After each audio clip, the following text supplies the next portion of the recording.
नमस्कार मित्रांनो, मी करण लोणकर. मागेल त्याला सौर पंप ही योजना आलेली आहे. महाराष्ट्र राज्य वितरण कंपनीने ही योजना आणलेली आहे. यामध्ये असणारी ठळक वैशिष्ट्ये आणि नियमावली आपण या व्हिडिओमध्ये पाहणार आहोत. तसेच आमच्या चॅनलवर पहिल्यांदा आला असाल तर सबस्क्राईब करायला विसरू नका. चला तर मग व्हिडिओ सुरू करूया.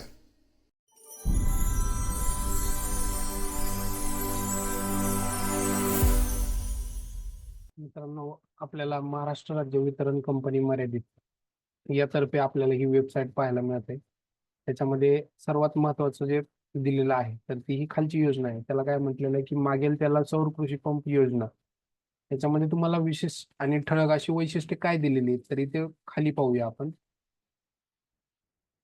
तर इथं तुम्हाला जी ठळक वैशिष्ट्ये त्यांनी दिली तर ठळक वैशिष्ट्ये काय आहेत त्यामध्ये सगळ्यात महत्वाचं काय की मागेल त्याला सौर कृषी पंप योजना याच्यामध्ये तुमची जी ठळक वैशिष्ट्ये ती इथून खाली सुरुवात होतात. त्याच्यामध्ये तुम्हाला एक नंबरचा ऑप्शन दिलेला आहे. त्याच्यामध्ये पाहूया आपण. शेतकऱ्यांना सिंचनासाठी हक्काची स्वतंत्र आणि शाश्वत योजना. म्हणजे शेतकऱ्यांसाठी हक्काची स्वतंत्र योजना त्यांनी चालू केलेली आहे. त्याच्याबरोबर सर्वसाधारण गटाच्या शेतकऱ्यांसाठी केवळ 10% रक्कम भरून सौर पॅनल्स व कृषी पंपाचा संपूर्ण संच. म्हणजे सर्वसाधारण गटाच्या शेतकऱ्यांसाठी 10% रक्कम भरायची फक्त आणि 10% रक्कम भरून सोलार पॅनल आणि कृषी पंपाचे पूर्ण संच मिळणार आहे, पूर्ण सेट. अजून काय अनुसूचित जाती जमातींच्या शेतकऱ्यांसाठी लाभार्थी हिस्सा 5%. अनुसूचित जाती जमातीच्या शेतकऱ्यांसाठी त्यांचा हिस्सा जो आहे तो 5%वर त्यांनी ठेवलेला आहे. त्याच्याबरोबर तुम्हाला दिलेले उर्वरित रक्कम केंद्र आणि राज्य सरकारकडून अनुदान. म्हणजे जी काही उर्वरित रक्कम आहे तर त्याच्यासाठी केंद्र आणि राज्य सरकारकडून अनुदान तुम्हाला मिळणार आहे. त्याच्याबरोबर तुम्हाला जमिनीच्या क्षेत्रानुसार 3 ते 7.5 HP पर्यंतचे पंप मिळणार आहेत तुम्हाला. अजून काय दिलेलं आहे 5 वर्षाची दुरुस्ती हमी इन्शुरन्स. म्हणजे तुम्हाला 5 वर्षाची इन्शुरन्स पण मिळणार आहे त्याला. त्याच्याबरोबर तुम्हाला वीज बिल नाहीये, लोड शेडिंगची चिंता नाही. सिंचनासाठी दिवसा वीज पुरवठा. म्हणजे पाणी उपसासाठी तुम्हाला दिवसभर वीज पुरवठा होणार आहे. आणि सगळ्यात महत्वाचं खाली आपल्याला जो मुद्दा अजून एक दिलेला आहे की लाभार्थी निवडायचे निकष. म्हणजे त्यांचे निकष काय आहेत तर ते पाहूया आपण. तर त्यांनी जे निकष दिलेत ते तुम्हाला इथं एक नंबरला दिलेलं आहे. 2.5 एकरापर्यंत शेत जमीन धारक शेतकऱ्यास 3 अश्वशक्ती क्षमतेपर्यंत. अश्वशक्ती म्हणजे हॉर्स पॉवर. 3 हॉर्स पॉवर क्षमतेपर्यंत सौर कृषी पंप 2.51 ते 5 एकरापर्यंतच्या शेत जमीन धारक शेतकऱ्यास 5 अश्वशक्ती 5 हॉर्स पॉवर क्षमतेची आणि 5 एकरावरील शेतजमीन धारक शेतकऱ्यास 7.5 अश्वशक्ती हॉर्स पॉवर क्षमतेची कृषी पंप देय राहील. तसेच पात्र क्षमतेपेक्षा कमी क्षमतेच्या सौर कृषी पंपाची मागणी केल्यास ते अनुज्ञेय राहील. म्हणजे त्यांची जी काय पात्रता आहे त्या पात्रतेपेक्षा कमीची मागितली तर तुम्हाला ते मिळणार नाही. त्याच्याबरोबर 2 नंबरला काय दिलेलं आहे.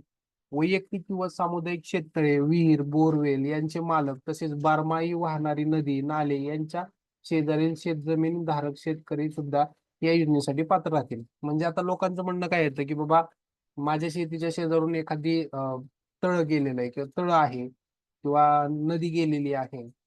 तर त्या लोकांना या योजनेचा लाभ घेता येईल का तर 100% घेता येईल. त्यांनी स्पेसिफिक त्यांनी सांगितलेलं आहे की वैयक्तिक किंवा सामुदायिक शेततळे, विहीर, बोरवेल यांचे मालकी तसेच बारमाही वाहणारे नदी नाले यांच्या शेजारील शेतजमीनधारक शेतकरी सुद्धा या योजनेसाठी पात्र राहतील.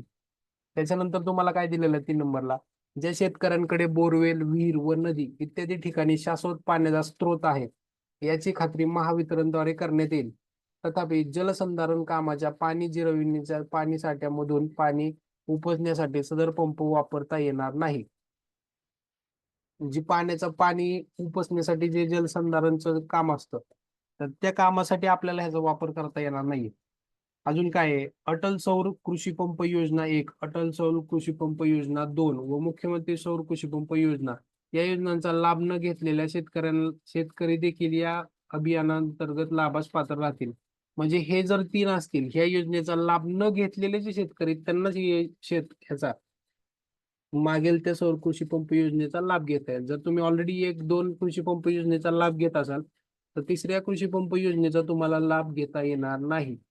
हे सगळ्यात महत्वाचं आहे. कारण की काय होतं की बरेच शेतकरी आपल्याकडे खूप हुशार आहेत. ते काय करतात की सर्व योजनांचा लाभ घेतात. मग सर्व योजनांचा लाभ आपल्याला मित्रांनो घेता येत नाही. त्याच्याबरोबर अजून काय आहे, इथं बघा मित्रांनो, वरच्या साईडला तुम्हाला इथं लाभार्थी सुविधा म्हणून ऑप्शन दिलेला आहे. 4 नंबरचा ऑप्शन आहे. त्याच्यामध्ये तुम्हाला अर्ज करा, अर्जाची सद्यस्थिती आणि देयकाची रक्कम अशा गोष्टी तुम्हाला दिलेल्या आहेत. तर ह्याच्यामध्ये आता सध्या ही वेबसाईट आत्ताच लॉन्च केल्यामुळं आता फक्त वैशिष्ट्ये आणि निवडक निकष ह्या दोनच गोष्टी तुम्हाला या पेजवरती मिळतील. आता ही जी लाभार्थीची सुविधा आहे, इथं जी अर्ज करायचा ऑप्शन आहे, याच्यावरती तुम्ही जर क्लिक केलं तर कुठल्याही पद्धतीची लिंक ओपन होत नाहीये किंवा बुफरिंग होत नाही. याचं कारण हे की ही योजना आजच लॉन्च झालेली आहे. या योजनेवर सरकारचं काम चालू आहे आणि या योजनेची अर्ज करण्याची प्रोसेस साधारणतः आठवड्याच्या आतमध्ये चालू होईल. तर ही प्रोसेस चालू झाली की इथं तुम्ही लाभार्थी सुविधामध्ये येऊन अर्ज करा या ऑप्शनवर क्लिक केलं की तुमचा अर्ज सादर होईल. तर मित्रांनो, ही व्हिडिओ जास्त शेतकऱ्यांपर्यंत पोहोचवा जेणेकरून त्या लोकांना याचा फायदा घेता येईल. चॅनलवर पहिल्यांदा आला असाल तर सबस्क्राईब करायला विसरू नका. जय हिंद, जय महाराष्ट्र.